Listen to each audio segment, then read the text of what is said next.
It's been half-term holidays here in the UK, which means I've had my 6-year-old and 9-year-old at home with me while I tried to continue to work, and the weather has been pretty abysmal, so we really lent into it and just decided to get super cozy. So on Thursday morning, we went downstairs and drew all the curtains, lit the candles, set the TV up.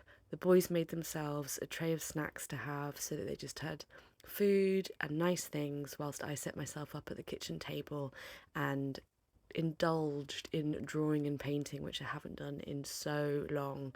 It was really, really cozy and really lovely and quite magical as they sat and watched Harry Potter films and I just drew endless lemons by candlelight. It was such a lovely way of just kind of giving up the day and just going, this is all we're doing, this is the activity. So I'd already had a few pieces and I knew that I just wanted to carry on painting and drawing pieces from the kitchen and as a bit of a love letter to it, I guess, in some ways. So I brought my bag of materials and rags down, some pastels that I didn't end up using, all of my inks, which I end up mixing in the little shells I'll show you in a minute. That's the cup that I put all of my black ink in. I tend to use quite similar colours, but I always bring them down just in case. So these are the shells that I tend to mix the colours in because they're little small pockets of space. I don't use too much ink, which means that I don't waste too much. And these are the ones that I'd already done and I wanted to recreate them. I kind of tend to choose a small selection of pieces to draw and kind of get a general shape and then repeat it. So each one is different and unique, but there's a kind of a harmony in, and I don't know, something quite therapeutic in repeating them. And there's a kind of a shape that tends to run through them all as well. For these paintings, I chose a selection of musical sheets that Mum had given me years ago. They're antique sheets of music, and I just really like having that kind of dual effect of the pattern that's so beautiful.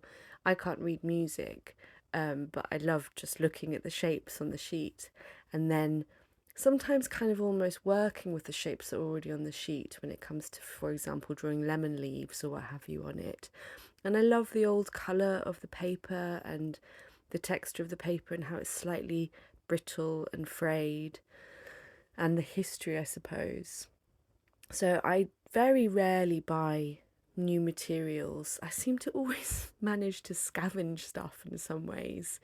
Like a lot of these inks that I have, I think I bought that black ink from Chinatown in Manchester, but a lot of the coloured inks I think were given to me by a neighbour on our street, and the music paper was given to me by my mum.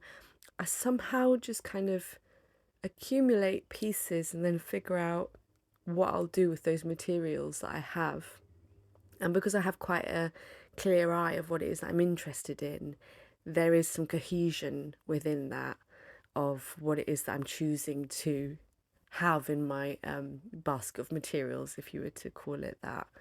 So, yeah, with these pictures, I start off with a kind of a general idea of what it is I'm going to draw, and I'll start off with pencil and then move on to ink. So I do the sketch first of all with pencil and it's quite loose and free, and then with the ink I find what feels like the most fluid line and I'll use the nib to make a kind of as straight, not as straight, but as fluid a line as possible so that it feels continuous. Sometimes I have to slightly adjust it in places, but I try and make the line as continuous as possible, as kind of as clean a curve in the shapes as I can. And then once I've done that, I'll move on to the ink, which is really fun, and kind of finding layers of that and mixing the colours and finding different depths within that.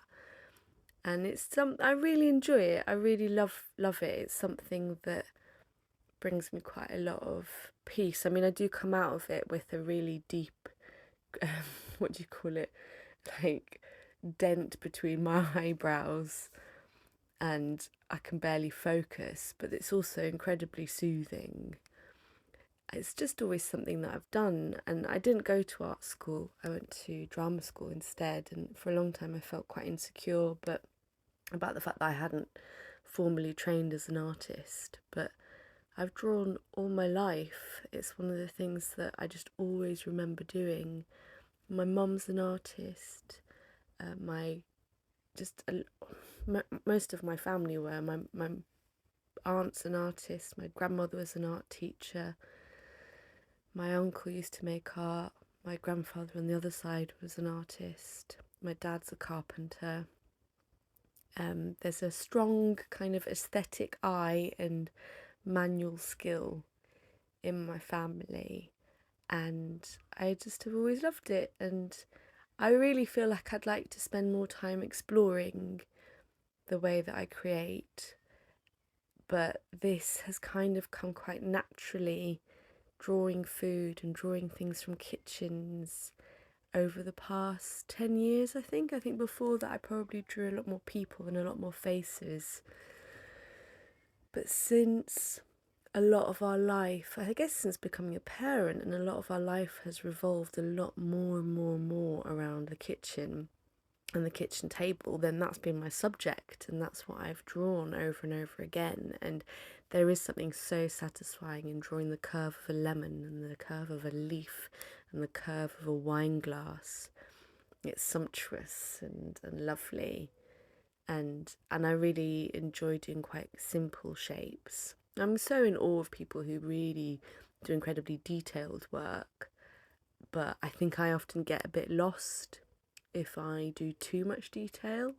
So I'm often better just trying to kind of keep it as simple as possible.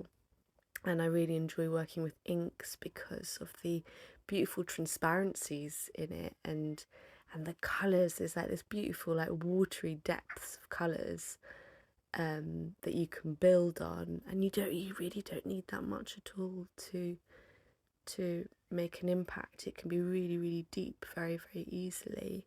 And there's also, I don't know, with like so much of what I do, there's a certain romance to ink, I think, that feels quite old fashioned, I suppose, and using nibs as well. Like, for example, a lot of my nibs in my pens, my dad gave them to me.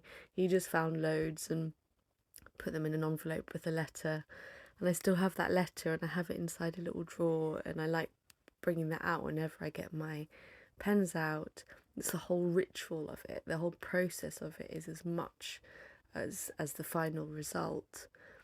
I think there's some kind of like romantic, poetic part of me that feels like I'm some old scribe sat at my table drawing lemons on old pieces of music paper.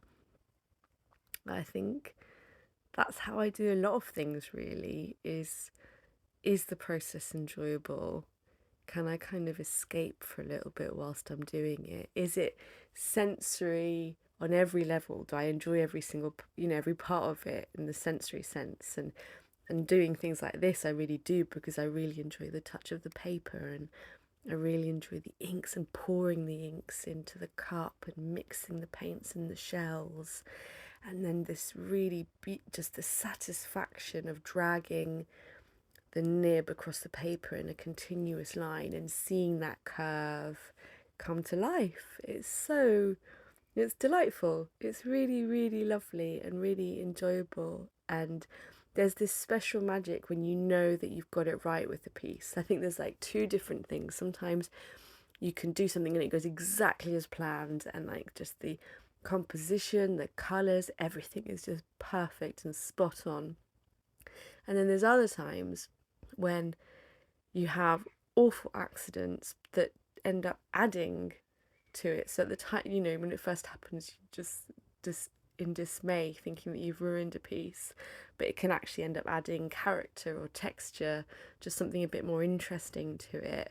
But then I also have plenty of artwork that kind of doesn't really go anywhere and that's just a bit rubbish, and I often try and turn it into something else, really. I think my grandmother always said nothing is unsalvageable. You can always turn something into something. And I know what she means. You can use scraps of something to maybe add something else in terms of collage, or, I've done pieces before where 3/4 of the piece was absolutely beautiful, or just as in it had worked as I'd wanted it to work, and then a fourth bit was just awful and really didn't work. So then I've kind of covered that with a different piece of paper and a different drawing. There are ways of working around it, and I think it's good to just keep on stretching your mind and trying to, I guess, problem solve, really. Yeah, there's something. It's a nice problem to have to solve, I guess. That's essentially it, really. And I think there's also a part of romance in drawing things like lemons and wine glasses and peaches and oranges, because it feels like it's a little way of escaping and being on holiday and imagining that I'm by a lemon tree and that these are all part of my life.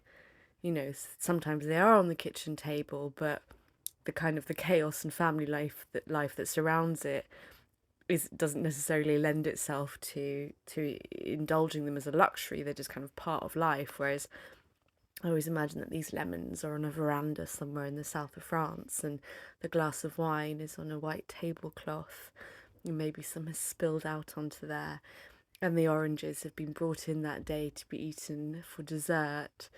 So I create these little scenarios and stories in my head while I'm drawing and painting these pieces. So it's like a little mental holiday for me as well.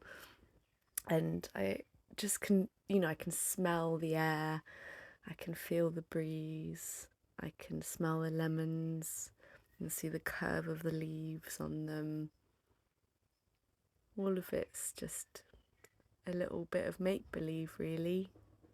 I really wish I could go back to my former self from probably about 8 years ago, who felt so insecure about my skills as an artist because I hadn't been to art school, and I felt really embarrassed that I was just a kind of an amateur who just loved it.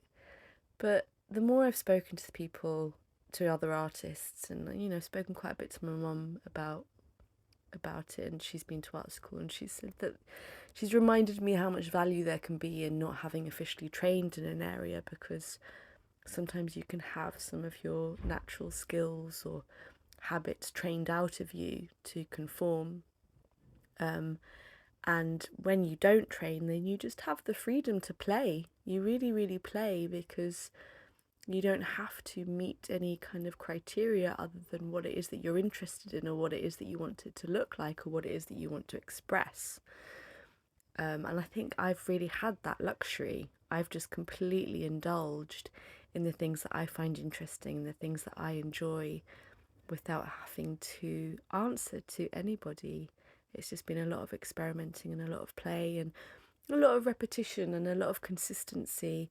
This is the longest I've been for a while without drawing, because for a long time it's a daily habit, and that's what it is. What any creative practice is sticking with it and carrying on, and you learn so much by doing it. By simply doing it, you get a sharper eye, a keener sense of what works, your hand and eye coordination improves, and it's really enjoyable to feel it developing and to see your work and to see how your work develops and changes. And I'm 41 now, I'll be 42 in September, and I feel like I'm so excited to see how my work is going to continue to develop over the next few decades. There's so many things that I want to try, and I really love these pieces of work at the moment, because I feel like they really represent where I'm at right now in my life, and our kitchen, and the things that I surround myself with, and the daydreams that I have.